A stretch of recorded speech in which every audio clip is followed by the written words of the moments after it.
Halo Sobat Guru Peduli semuanya.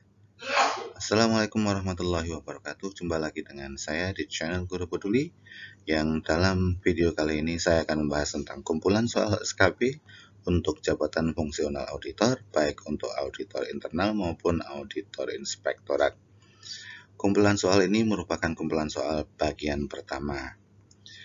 Untuk rekan-rekan, sebelum saya lanjutkan, yang sudah lulus SKD, saya ucapkan selamat. Semoga Anda berhasil untuk mendapatkan NIP ASN di tahun ini. Selanjutnya saya akan ucapkan banyak terima kasih kepada rekan-rekan yang sudah subscribe, like, dan share channel Guru Peduli ini kepada rekan-rekan yang lain, dan yang belum silahkan untuk subscribe, like, dan share. Oke rekan-rekan, mari kita langsung masuk ke pembahasan. Soal SKB CFA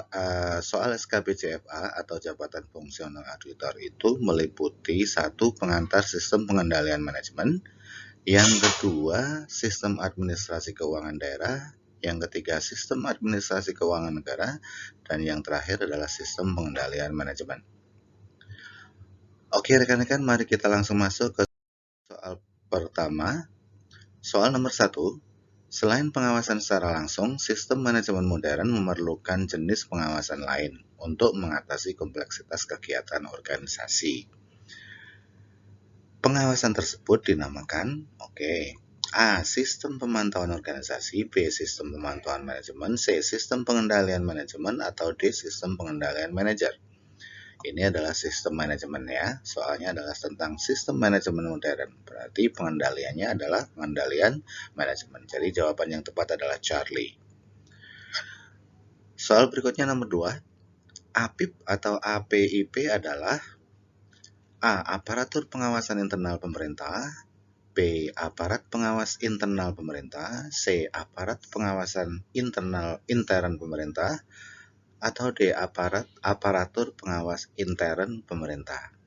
Ini artinya dan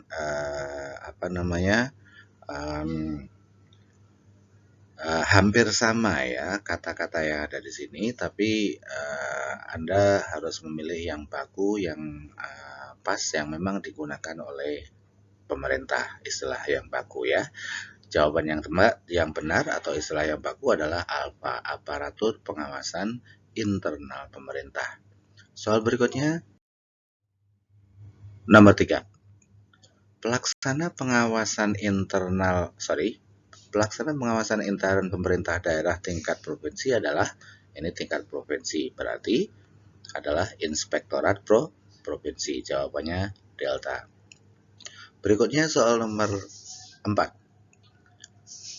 Dalam melaksanakan tugas pengawasan internal pemerintah, inspektorat provinsi bertanggung jawab kepada, ini inspektorat provinsi ya. Kalau provinsi itu bertanggung jawab pada gubernur dan DPRD. Oke. Berikutnya soal nomor 5. Pernyataan berikut merupakan tujuan dari sistem pengendalian intern pemerintah atau SPIP kecuali. Berarti ada 3 yang merupakan tujuan dari sistem pengendalian intern pemerintah dan ada 1 yang bukan. A. Memberikan keyakinan terhadap tercapainya tujuan, menurut saya betul. B. Mewujudkan keandalan pelaporan keuangan, benar juga. C. Membatasi kewenangan pejabat pemerintah, menurut saya ini yang kurang tepat ya. Oke. Ya, langsung saja. Oke. Berikutnya soal nomor 6. Pengawasan dapat membantu manajemen dalam beberapa hal, antara lain, berarti salah satunya meningkatkan pemahaman organisasi. Kurang pas menurut saya.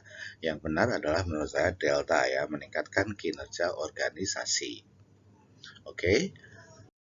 Berikutnya rekan-rekan, bagi rekan-rekan yang mau mendapatkan nilai SKB tinggi, ya silahkan hubungi ke nomor berikut ini ya, 081996430983. Sedikit iklan rekan-rekan ya. Oke. SKB apapun silahkan hubungin kami. Berikutnya, mari kita lanjutkan ke soal berikutnya. Nomor 7. adanya otorisasi tepat atas transaksi, adanya otorisasi yang tepat atas transaksi dan kegiatan merupakan pertanda bahwa dalam organisasi mempunyai, adanya otorisasi itu berarti mempunyai apa? Organisasi tersebut, ya berarti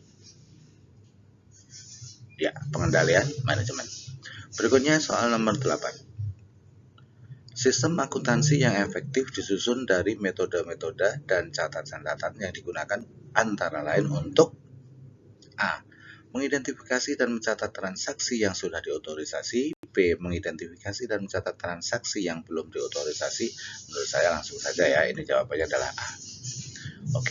Berikutnya soal nomor 9. Pemisahan fungsi yang membedakan tanggung jawab untuk mengotorisasi, mencatat, dan menyimpan bermanfaat untuk apa? Pemisahan fungsi yang membedakan yang bertanggung jawab untuk mengotorisasi siapa, yang mencatat siapa, yang menyimpan siapa, itu tujuannya adalah untuk mencegah kecurangan dalam organisasi. Karena ada 3 pihak yang berbeda ya, yang mengotorisasi tersendiri, yang mencatat tersendiri, dan yang menyimpan tersendiri. Itu gunanya adalah untuk mencegah kecurangan dalam organisasi. Berikutnya soal nomor 10. Salah satu komponen pengendalian manajemen menurut COSO atau COSO adalah lingkungan pengendalian. Komponen ini merupakan apa? Jawabannya adalah delta. Bravo ya, landasan bagi komponen-komponen yang lain. Soal berikutnya nomor 11. Terdapat hubungan yang kuat antara sistem pengendalian manajemen dan pekerjaan auditor. Hal ini tercermin dalam menurut saya jawabannya adalah A. Langsung saja. Setiap kegiatan audit selalu didahului dengan pengujian pengendalian manajemen. Berikutnya soal nomor 12. Manfaat umum auditor memahami dan menguji sistem pengendalian manajemen. Salah satunya adalah manfaatnya apa? Untuk mempercepat proses pembuatan laporan audit apa? Menurut saya tidak. Mempercepat proses penanganan kecurangan. Bravo ya, Charlie mempercepat proses audit karena telah terarah ya, menurut saya C ya. Berikutnya soal nomor 13. Pengendalian pratindak itu berarti sebelumnya ya, sebelum dikerjakan, yaitu pengendalian yang digunakan untuk mencegah terjadinya kerugian dan penyimpangan. Pengendalian tersebut dinamakan, kalau pengendalian pratindak itu berarti preventif. Berikutnya soal nomor 14. Pengendalian detektif atau detektif control adalah merupakan salah satu jenis pengendalian manajemen yang mempunyai arti sebagai berikut. Detektif atau untuk mendeteksi, berarti ini adalah untuk menentukan adanya kegagalan dan memberikan suatu perintah. Bravo, pengendalian untuk menentukan adanya kesalahan dalam memberikan suatu perintah. C, pengendalian untuk menentukan dan mengidentifikasi adanya kesalahan dalam merencanakan kegiatan, atau pengendalian untuk menentukan dan mengidentifikasi adanya kesalahan dalam pelaksanaan aktivitas tertentu. Jawaban yang tepat adalah delta. Berikutnya soal nomor 15. Di antara banyak penyebab gagalnya sistem pengendalian manajemen, salah satunya adalah karena adanya kalau tidak ada pengendalian manajemen, yang terjadi adalah kolusi antar bagian dari organisasi itu. Jadi jawabannya adalah bravo.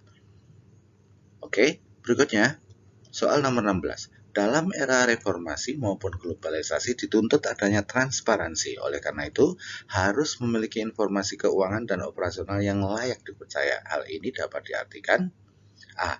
Informasi yang disajikan menggambarkan keadaan yang akan terjadi, kurang tepat. B. Informasi yang disajikan menggambarkan keadaan yang sebenarnya, bisa jadi ya ini ya. C. Informasi yang disajikan menggambarkan keadaan yang mungkin terjadi, kurang tepat. Informasi yang disajikan menggambarkan keadaan yang pantas disajikan, kurang tepat. Berarti jawabannya adalah bravo. Berikutnya soal nomor 17. Salah satu syarat informasi keuangan yang dapat dipercaya adalah yang Didukung dengan data yang sah, pasti, lengkap, oke, dan tepat waktu. Oke, langsung saja alfa. Ya. Berikutnya soal nomor 18. Suatu organisasi yang taat atau patuh pada kebijakan, rencana, prosedur, dan peraturan perundang-undangan yang berlaku dapat dicapai melalui apa? A. Sistem administrasi yang akurat. B. Sistem pengendalian manajemen. C. Sistem transaksi yang memadai. Atau D. Sistem pengendalian personel yang memadai. Ya, menurut saya adalah karena topiknya adalah ini ya. Oke, sistem pengendalian manajemen. Jadi jawabannya adalah Bravo. Ya. 19. Dalam merancang sistem pengendalian manajemen harus berpedoman pada asas biaya dan manfaat atau cost effectiveness. Artinya apa? Asas biaya dan manfaat atau cost effectiveness itu artinya adalah A. Biaya yang mahal dapat menghasilkan sistem pengendalian manajemen yang pantas, kurang pas. Biaya yang murah dapat menghasilkan sistem pengendalian manajemen yang pantas. Nah, oke, langsung saja ya. Menurut saya Bravo ini. Oh, sorry. Belum tentu ya murah ya. Tapi ini ada biaya yang pantas dapat menghasilkan sistem pengendalian manajemen yang handal. Ya, Charlie menurut saya. Cost effectiveness itu tidak harus murah. Ya, oke. Yang penting adalah efektif secara cost. Ya, oke. Cost-nya efektif atau pantas atau reasonable. Oke, Charlie ya. Berikutnya soal nomor 20. Dalam menjalankan organisasi manajemen manajemen selalu berhadapan dengan kendala maupun risiko-risiko yang akan menghalangi pencapaian tujuan organisasi. Cara yang baik untuk mengurangi terjadinya risiko tersebut adalah dengan A. Meningkatkan efektivitas dan keyakinan dalam organisasi, kurang pas. B. Meningkatkan efektivitas sistem dan pengendalian manajemen. Oke, menurut saya Bravo ya. Ya, menurut saya Bravo. Oke. Ya. Soal nomor 21. Dalam standar umum sistem pengendalian manajemen dikenal istilah pengendalian monitoring. Artinya adalah A. Manajemen secara terus-menerus memonitor keluaran sistem pengendalian dan mengambil tindakan perbaikan atas adanya penyimpangan. Ya, nggak usah dilanjutkan karena ini sudah jelas. Monitoring itu adalah bertujuan untuk apa? Untuk memonitor output yang nantinya akan menghasilkan outcome ya, oke, digunakan untuk kalau ada misalnya ketidaksesuaian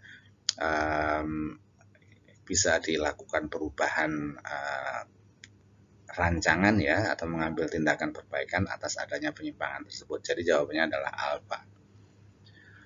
Oke rekan-rekan, semoga bermanfaat. Video SKP untuk jabatan auditor, jabatan fungsional auditor ini adalah bagian pertama ya, to be continued. Akan ada bagian yang berikutnya. Salam GP, salam sukses selalu, semoga bermanfaat. Wabillahi taufiq wal hidayah. Wassalamualaikum warahmatullahi wabarakatuh.